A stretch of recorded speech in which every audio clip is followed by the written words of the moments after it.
Hey there, Sharon Horne-Ellstrom here. Welcome to day 136 of our Be a Better You annual challenge. Today we're talking about ensuring your financial well-being. What the heck does that mean? Of course, today we're going to talk about insurance. Now, you may know a lot about insurance, more than me. I basically have gone out and found insurance vendors that I trust, and I make sure that they have got me covered in the different areas and aspects of my life that I want to be protected in.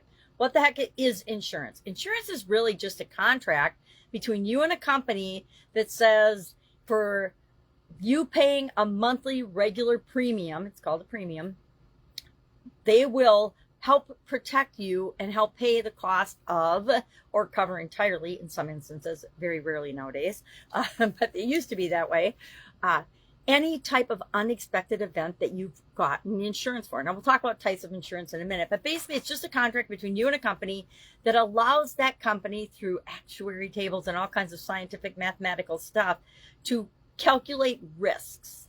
And they spread those risks out among a lot of people. So instead of it just being you paying into the insurance company, there's literally probably billions of people paying into insurance companies, and that allows them to cover the different things that happen in our lives. Why? Because life is unpredictable, right? You never know when there's going to be an accident or an illness or something else. So insurance gives us the peace of mind to make confident decisions in the face of life's uncertainty. I think that if insurance weren't an option, and don't get me wrong, some people can't afford and don't have the type of insurances that they need, but for those that do have it, it allows you to make better decisions, more confident decisions, go forward in your life without worrying about whatever crazy thing might happen or all the what ifs that the world might throw at us. I'll give a couple of examples of that. And I was going to share other people's examples, but I probably have enough examples in my own life that I can share them. So let's talk about first the different types of insurance.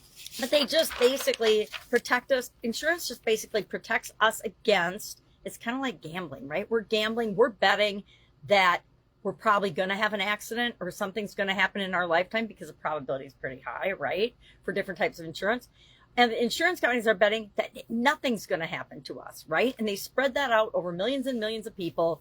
And that's what makes them, some of the richest companies in the world, because they don't have to pay out as much as they take in, right? So what are some different types of insurance? Of course, we all know about health insurance. Health insurance has been a huge topic, at least in America and around the world, ever since insurance was invented. I need a magnifying glass. But health insurance protects us against illnesses and things like that. Now, thank goodness, because I know a lot of people that have gotten cancer, and in order to afford some of the cancer treatments, I remember my grandpa, he died at 92, but he had to do a cancer shot, and it was $15,000 every time he had to do one of these shots. And that was back, he's been gone for a long time, so that was 20 years ago. I can't imagine what they'd be charging for that same shot today. Life insurance, of course, protects us should something happen to us. And if we're the sole breadwinner, or even if we're in a dual income household, if one of the earners were to pass away, there's a whole lot of expenses and a whole lot of things that usually need to be taken care of. Mortgage, living expenses for your family. If your significant other now has to be the sole caregiver of your kids, because they don't make enough money in their job to cover childcare, much less all the other expenses that they would need to, or would experience. It just is peace of mind that, heaven forbid, should anything happen to you, your loved ones are taken care of and protected, or they at least have a cushion so that they're not left in dire straits. Auto insurance, well, we all know what that one is. I haven't personally totaled any of my vehicles, but I've had several of my vehicles totaled by other people, both personally and in our business. And if we wouldn't have had insurance for our delivery vehicle, we would have been in big trouble with the business. Homeowners and renters insurance, I think we also know what this is. If your house catches on fire, if you have a break-in, if you have a flood, if you have a certain event, a tornado or storm or damage, depending on where you live, homeowner insurance and renters insurance helps cover this. I always take a second and warn people, if you are renting where you are living, you are not covered.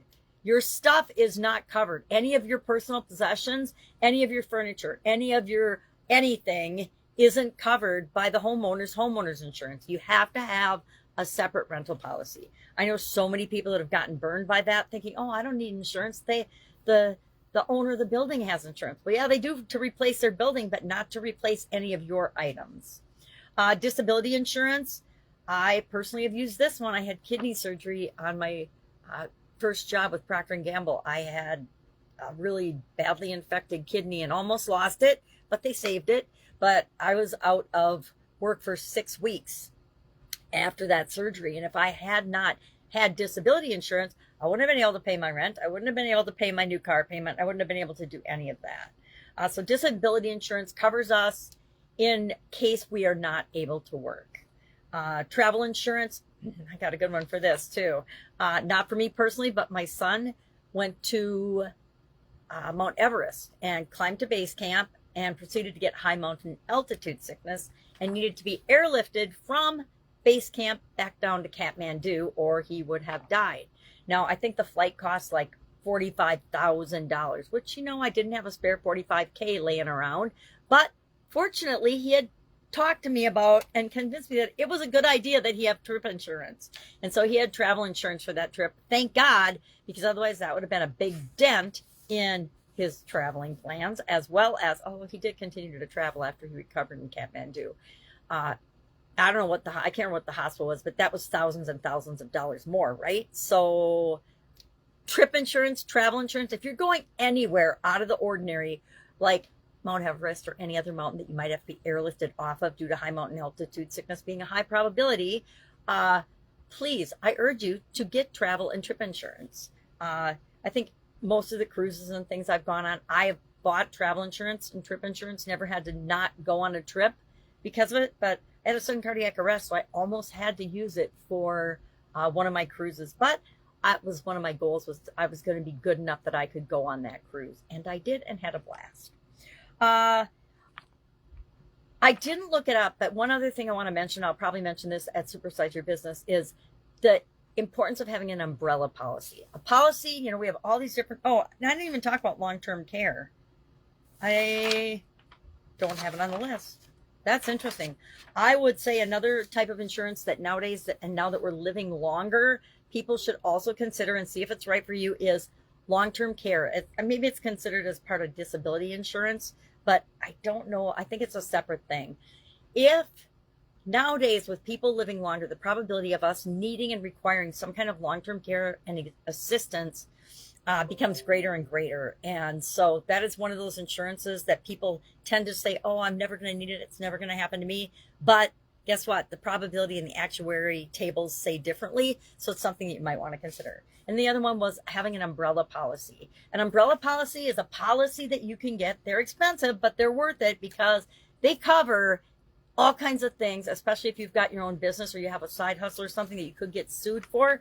They cover you if somebody sues you or does other things that are not awesome for our businesses and our lives.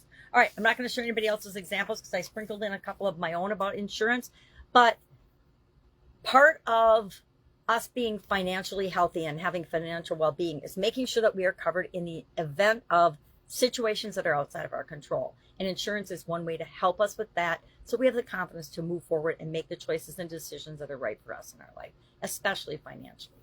All right, any questions about this? Let me know. Share in the comments below if you think that you've got all the areas and aspects of your life covered with insurance. Just write covered in the comments below. Otherwise, if you've got any questions, ask. I'll see you tomorrow. Bye. Have a great day.